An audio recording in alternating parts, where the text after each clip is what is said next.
వర్షాకాలంలో నీళ్లు బాగా వర్షం పడుతున్నప్పుడు రోడ్డు మీద నీళ్లు ఉంటాయి.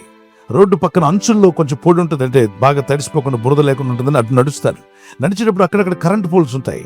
జారిపోకుండా అది పట్టుకుని వెళ్ళడానికి ప్రయత్నం చేస్తారు. వెళ్తున్న దారిలో ఆ కరెంట్ పోల్ని పట్టుకుంటారు. దాని నిండా వర్షపు నీళ్లకు కరెంట్ పాస్ అవుతుంటుంది.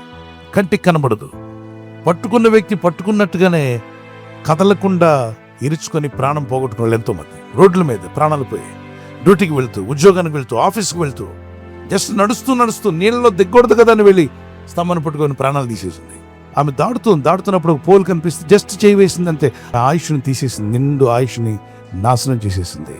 తన ప్రాణం పోతుందని తను ఊహించుకుంటూ ఉండదు. ఆమెను పట్టుకోవడానికి కూడా భయపడ్డారు. పట్టుకుంటే వాళ్ళని కూడా పట్టుకునే అవకాశం ఉంది. ప్రజలు వచ్చి ఆమెను రక్షించేలోగా ప్రాణం గాల్లో కలిసిపోయింది. చూడండి, ఆ చిన్న బిడ్డ సైకిల్ తొక్కుతూ వెళ్తూ సడన్గా ఆ పోల్ మీద చేయి పెట్టాడు. 2 పిల్లలు ప్రాణాలు పోగొట్టుకున్నారు. అక్కడ వర్క్ చేస్తున్నారు నీట్గా, కానీ అక్కడ కరెంటు వైర్ ఉందన్న సంగతి చూసుకోలేదు.